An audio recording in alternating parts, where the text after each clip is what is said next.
Olá, meu nome é Rosângela, eu sou formada em letras, eu sou educadora, eu sou mãe, eu sou cozinheira e eu estou aqui tentando, juntamente com as demais pessoas, tentando discutir um pouco, que a gente converse sobre assuntos do nosso interesse para com os nossos filhos, para que nós como sociedade a gente possa evoluir e criar um mundo melhor a cada dia. E antes que a gente comece a entrar propriamente na discussão sobre leitura, eu gostaria de ler para vocês um poema muito bonitinho, que é de Manuel de Barros, que fala justamente desse exercício do que é ser criança. No aeroporto, o menino perguntou: "E se o avião tropicar num passarinho?" O pai ficou torto e não respondeu. E o menino perguntou de novo: "E se o avião tropicar num passarinho triste?"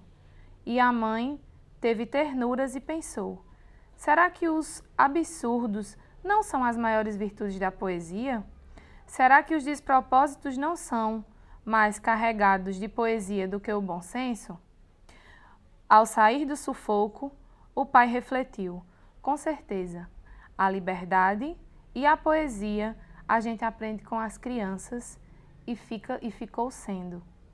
Então esse é um pequeno poema que se chama Exercícios de Ser Criança, de Manuel de Barros, que está no livro Exercícios de Ser Criança, escrito em 1999, e fala um pouco sobre o que é ser criança, né? A criança ela tem esses questionamentos. Por que é que um avião ele não pode bater num passarinho triste? E que para a gente como adulto isso não precisa ter sentido, mas para a criança vai ter sentido, que faz parte do processo dela se entender no mundo e se questionar sobre as coisas que ela enxerga na sua frente, os acontecimentos que ela vivencia no seu cotidiano. A leitura começa no início da nossa vida.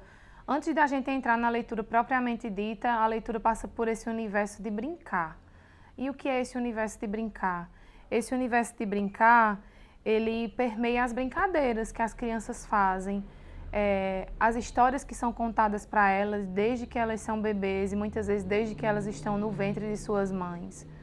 Então, o processo de leitura ele começa nesse tempo, digamos assim. A criança, quando está brincando, que ela insiste em brincar naquela brincadeira várias vezes, e a gente muitas vezes não entende porque a criança quer tantas vezes brincar daquela mesma brincadeira. Mas a criança ela tenta e brinca muitas vezes daquela brincadeira, porque é através desse exercício de repetição em que ela vai aprendendo não só a sua coordenação motora, o seu desenvolvimento, mas também ela vai entendendo que esse exercício de repetir, ela pode explorar esse mundo que está à sua volta e a partir dessa exploração, ela obter resultados diferentes dessa exploração. Então, quando uma criança, por exemplo, pega do chão uma pedra e ela bota na boca, aquilo vai causar uma sensação. Dependendo da faixa etária que essa criança esteja, isso é necessário porque ela vai entender que ela pegou num objeto que é duro e que está na boca dela. E lógico que tem os seus riscos, né? A gente tem que ter como pais, como cuidadores, esses cuidados. Mas a criança levar as coisas na boca, o tocar, o pegar, o sentir, isso está dentro desse território do que é brincar, e o brincar como esse exercício de expandir os horizontes da criança para que ela possa entender o mundo e a partir disso ela chegar a entender a leitura, digamos assim, porque é a leitura dela, né? A criança, a leitura, ela não só é a escrita, não só é a fala como a gente conhece. A comunicação, de modo geral, humana, ela não só permeia isso. A comunicação humana, ela permeia o gesto, a capacidade que a criança tem de se comunicar. E essa capacidade de se comunicar, ela vai estar sendo colocada pela criança de vários aspectos e de várias formas. A leitura, ela nos possibilita isso, né? Não só na vida da criança, ela é esse alargador de horizontes, mas ela também é na nossa vida enquanto adulto. Mas no universo da criança, essa leitura, ela alarga os horizontes porque à medida em que a criança ela vai tendo contato com livros, com brinquedos que vão indagando com que essa criança imagine, com que essa criança pense, de acordo também com o processo que a gente precisa levar em consideração a faixa etária que essa criança está, quantos anos ela tem e o processo de desenvolvimento. Quando a gente fala também de aquisição de leitura, do processo de leitura, a gente tem que lembrar que as crianças elas passam por estágios de desenvolvimento. E esse estágio de desenvolvimento vai interferir nessa forma como ela vai entender o mundo. Porque é como a gente nasce, a gente aprende a andar, a gente aprende a comer, aliás, falar as primeiras palavras e você vai avançando cada fase, em cada momento. Então, com a criança acontece isso. Por exemplo, se eu pegar um livro de Chapeuzinho Vermelho e for ler para uma criança que tem 6 meses, ela não vai me entender da forma como eu espero que ela entenda aquela história. Porque ela ainda é uma criança que nem pré-leitora ela não é, ela ainda está entendendo o mundo muito pelo que a gente costuma dizer, pelo tato, pelo pegar, pelo sentir, pelos seus sentidos, né? Ela está num processo muito que está ligado com os sentidos. Então eu tenho que ter entendimento que esse universo ele vai ser ampliado de acordo com essa capacidade e que envolve muitas vezes não só livros que vão ter textos escritos que eu vou pegar aqui e vou ler a história de Chapeuzinho Vermelho, é uma menina que usa um chapeuzinho vermelho. Não, esse livro ele pode conter textura, ele pode conter só imagens e o adulto, junto com essa criança, ele vai construir esse horizonte, porque através do que a criança vai ver, com esse processo de desenvolvimento que ela já alcançou, ela vai ter essa capacidade de nos questionar ou questionar quem leia com ela, porque também é importante que a gente deixe claro que quando a gente fala que a família faz parte desse processo, é a família que essa criança está inserida. Não só é pai e mãe, como a gente costuma pensar que família, muitas vezes a gente tem esse entendimento que é só pai e mãe. É a família que cuida, a família que está ali no cuidado dessa criança. Tio, avó, primo, tio, amigo, as pessoas que estão no entorno. Então, é importante a gente frisar isso, porque se a criança tem uma capacidade de uma certa idade, que ela está mais evoluída no seu desenvolvimento, ela vai conseguir perguntar como no poeminha do começo, né? Que a criança pergunta, por que um avião não pode bater num passarinho? E que aquilo ali não precisa fazer sentido para a gente. Mas para esse universo dela que está experimentando o mundo e entendendo como o mundo funciona, isso para ela é muito enriquecedor e amadurecedor, porque ela vai, aos poucos, identificando que esse mundo que ela está possibilita muitas coisas e que ela compreenda de várias formas, e inclusive entender as figuras de linguagem que estão por trás disso. Porque quando eu falo com minha filha, por exemplo, quando eu digo você quer uma manga, eu estou me referindo a uma fruta, mas ela não necessariamente, se em outro contexto eu utilizo a palavra manga, quando eu digo, eita, fulano está mangando de fulano, aqui a gente utiliza muito essa palavra mangar no sentido para se referir a rir. Ela ainda não vai conseguir entender isso, mas quando ela vê isso, ela vai conseguindo entender que essa palavra ela pode ampliar para outros horizontes, além de especificamente a ligação a um objeto que se trata de uma comida. Como é que a gente pode fazer para que a criança ela desenvolva esse gosto pela leitura? Como eu já falei no início, a leitura, por passar por esse território do brincar, então eu acho que a gente, como adulto que cuida dessas crianças, a gente tem que cuidar das nossas expectativas para com qualquer relação que a gente tenha com as crianças. A gente não deve achar que porque você vai pegar um livro de acordo com a idade que aquela criança está e você vai ler e que ela vai achar um máximo, muitas vezes ela não vai achar isso. E esse contato com os livros, muitas vezes eles começam por brincar. Acho que muitas pessoas já viram que muitas vezes você vê crianças pegando os livros e brincando com os livros, empilhando, construindo formas, construindo casas. Então esse contato com o livro, ele também começa assim. Porque para o sentido, como nós adultos entendemos que o livro tem, o sentido vem muito para a gente nos agregar conhecimento, nos agregar valores, também um pouco de fuga, né? Porque a literatura nos dá essa fuga que tanta gente precisa, principalmente em tempos como esse que a gente está vivendo. Mas a criança, ela não entende isso dessa forma ainda tão complexa. Então, é necessário respeitar isso, porque a gente precisa entender que qualquer processo que envolva a aprendizagem da criança como um ser, ela precisa ser respeitado. E o respeito parte em permear que a gente precisa entender a capacidade que ela tem. Às vezes ela não vai querer ler naquele momento, mas ela vai ler em outro determinado momento. E estimular isso, a gente precisa que a criança aprende muito pelo que ela vê. Então ela vai precisar ver isso no seu dia a dia. Ela pode não querer ler hoje, mas se dentro da rotina dela, da família, ela vê pessoas que leem, aquilo ali ela vai entendendo que aquilo ali é uma atividade prazerosa. Porque se eu pego um livro e forço a criança a ler aquilo, ou que ela tem que fazer da minha forma, ninguém faz nada sendo obrigado, porque a obrigação não é uma coisa boa, ninguém gosta de fazer nada obrigado.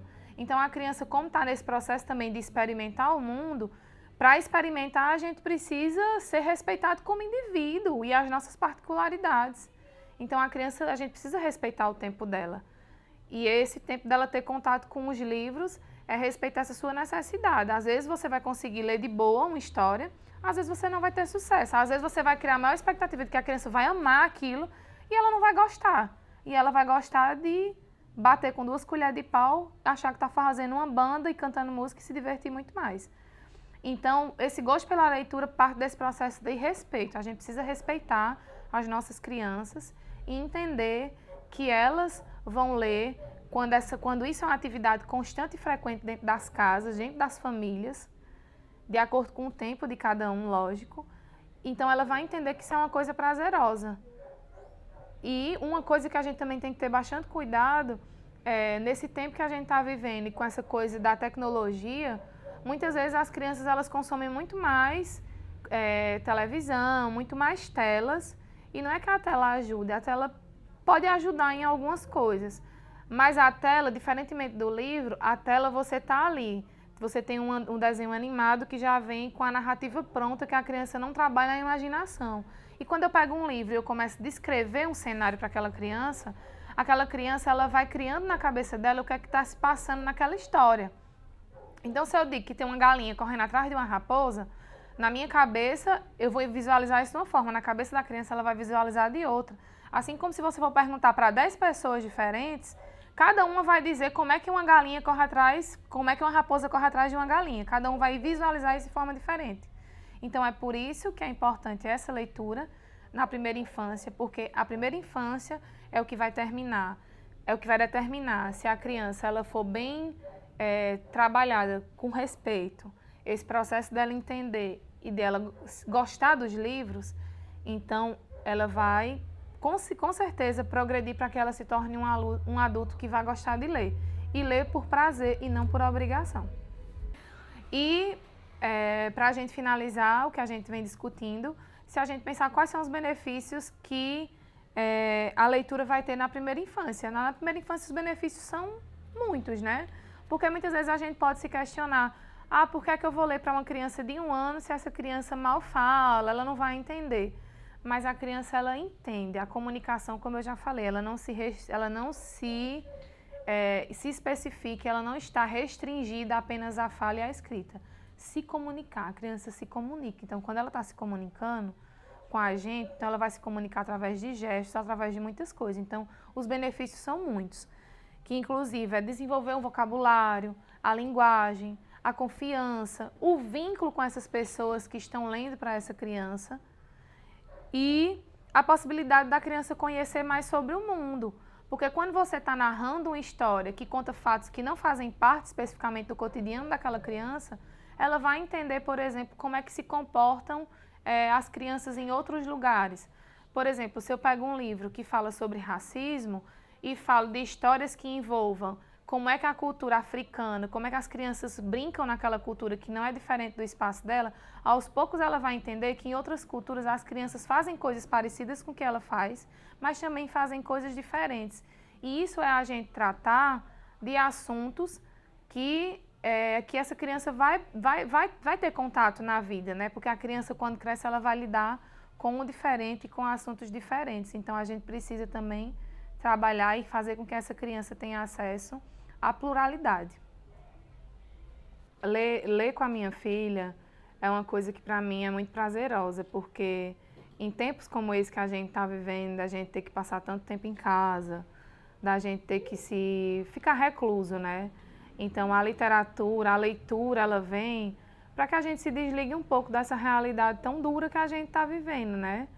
Então, a literatura e a leitura faz com que a gente, como eu já falei, que a gente acesse a esse mundo fantástico que não está necessariamente na nossa realidade.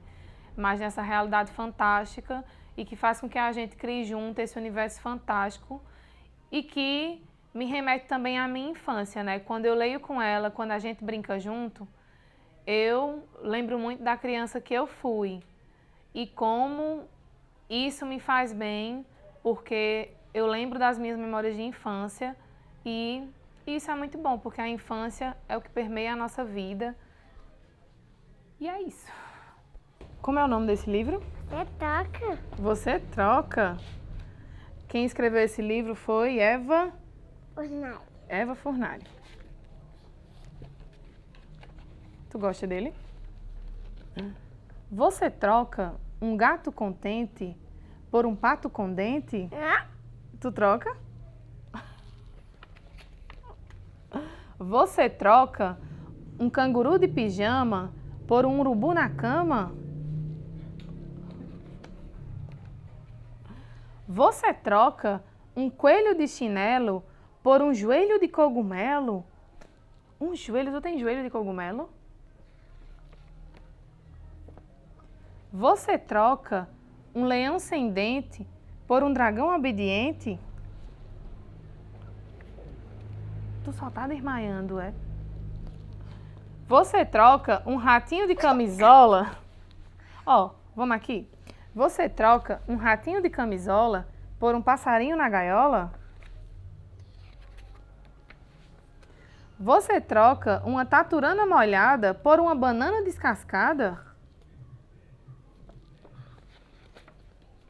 Você troca um espião com preguiça por um ladrão de salsicha?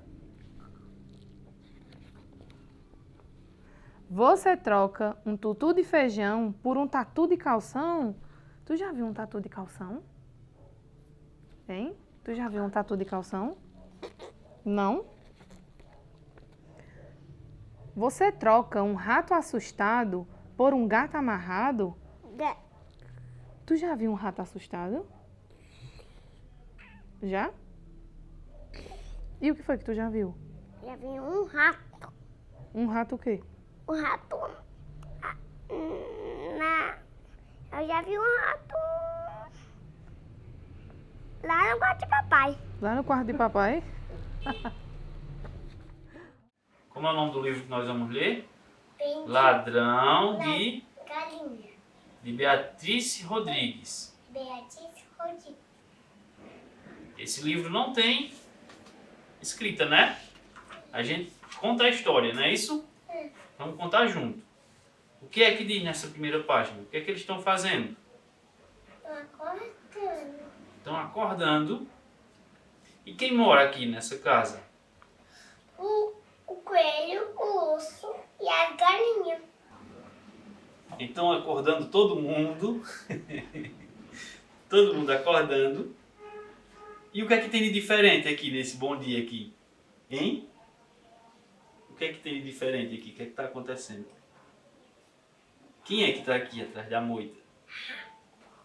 Quem? Fala, não estou ouvindo não. Raposa. A raposa está escondida.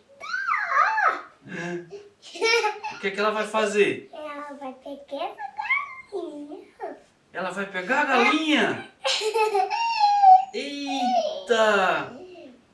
E o que é que aconteceu quando ela pegou a galinha? Todo mundo que tá. Pega a galinha! Pega aquele ladrão de galinha! Eita! E eles fizeram o quê? Correram o dia todo. Quem correu o dia todo? Eles, Quem é eles?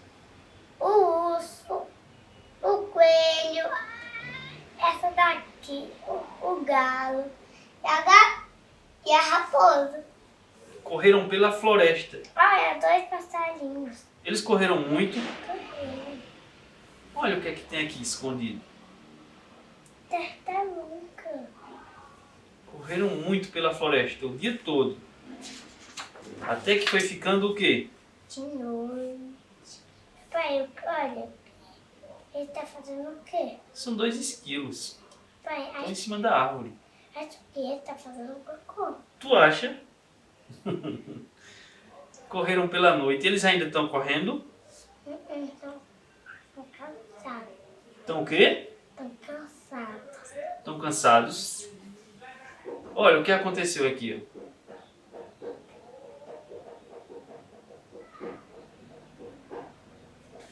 A galinha fez o quê? Dormindo com a da raposa.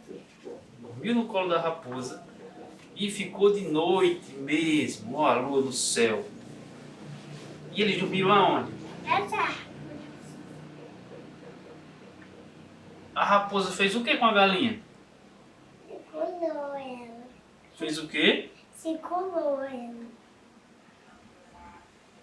O galo dormiu? Dormiu não. Não.